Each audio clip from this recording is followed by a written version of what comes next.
Hello, we're having a good sermon today about the three heroes of Ezekiel. Three brave men from the Old Testament that Ezekiel extolled. We'll be in chapter 14 of Ezekiel, verses 12 through 16, if you want to follow along.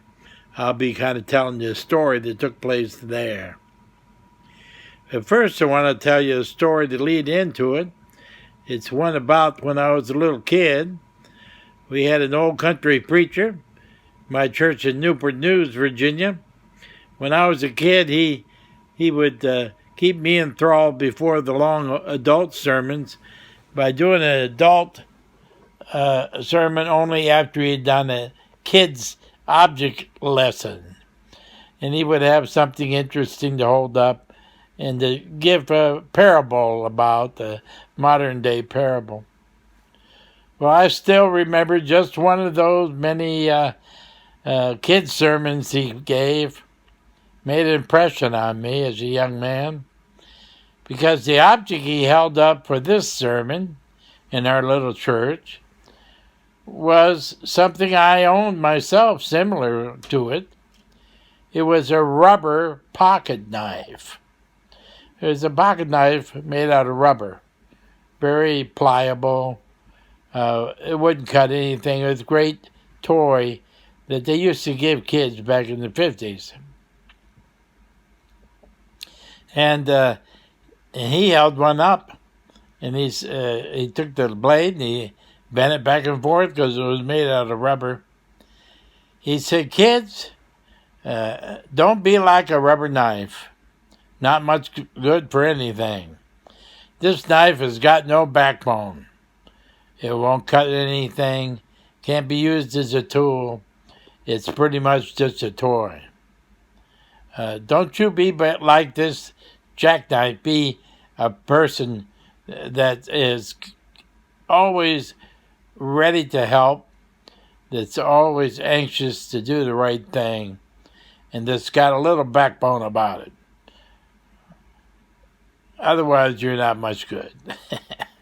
Well, I thought that was a good example, and yeah, still can see him standing up there behind the old maple pulpit and twisting this rubber jackknife around. It was very, very pliable. Well, in Ezekiel chapter 14, beginning at verse 12, we see the statements of Ezekiel. He's been talking about the difficulties that come upon the Israelites because they've turned away from God. He said there's going to be a time come on you that God will finally send you off to captivity. And it wasn't long after that they got sent to captivity by the Babylonians that invaded them. But he said in these verses, particularly in verse 14 of chapter 14, that if these bad times came on them, even somebody, and the three heroes he named were Noah, Daniel, and Job from the Bible. Even if they were there, they would be saved from the hard times coming, because the Lord was judging Israel.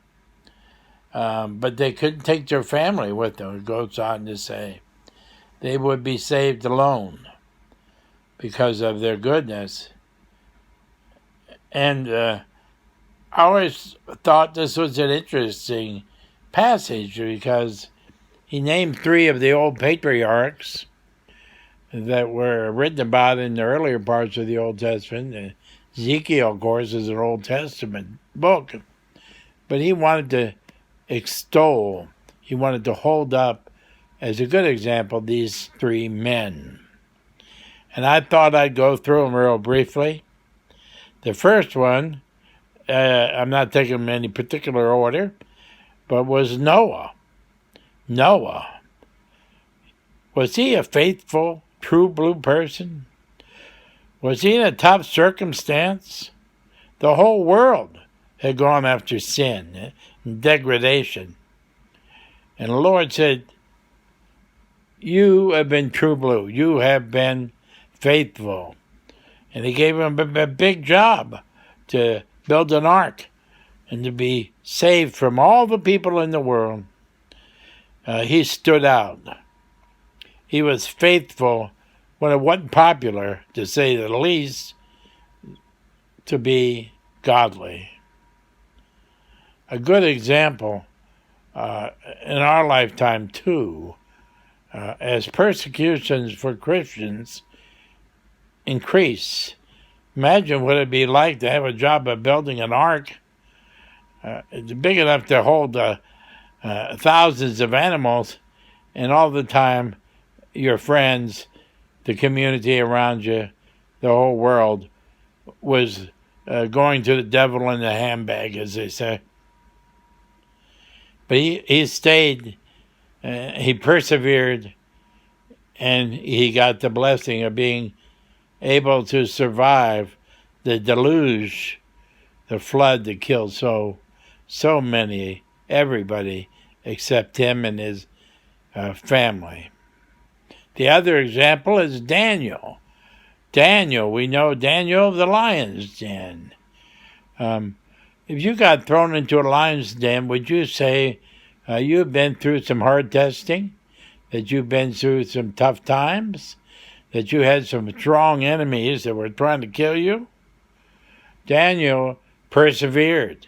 He was a man of prayer and faith, and he went into the lion's den, and he came out of the lion's den, and his enemies and their families were thrown into the lion's den by a grateful king who was so pleased that he had been able to survive the night.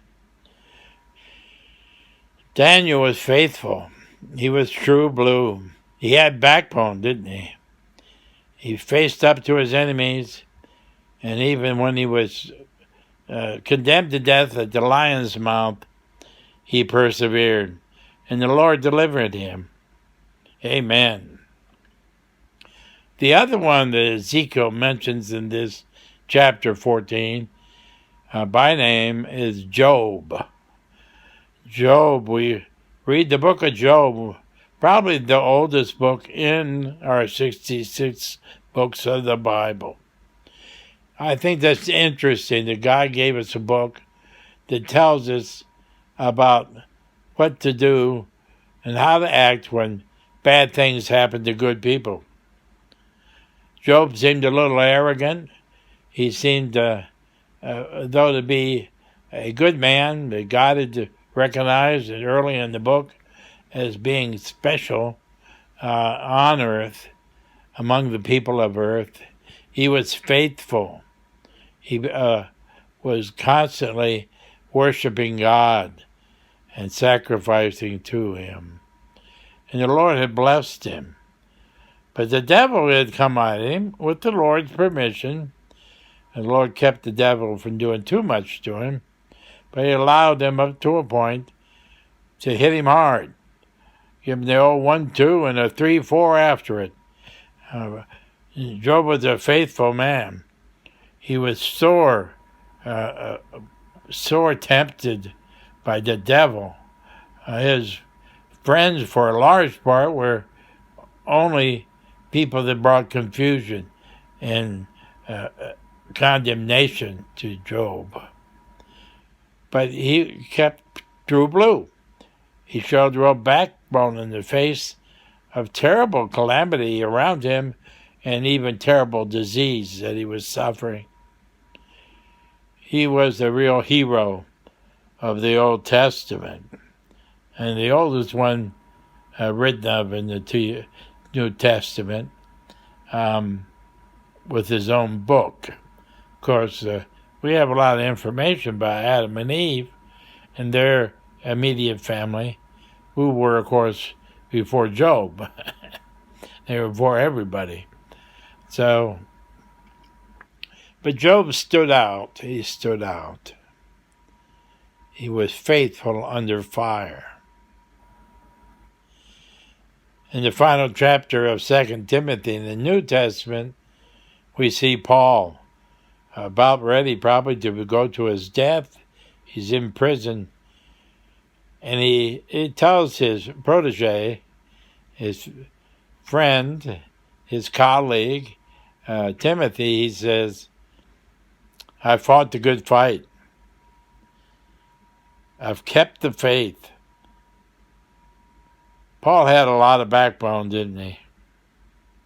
He went on to be executed by his Roman captors. But he was telling Timothy this final message to him that we have. He said, henceforth is laid up for me a crown of righteousness. And he said that same crown is for those of us that are true blue and persevere. Friends, are you persevering? Are you like a Daniel, like a Noah, like a Job? Are you true blue to God?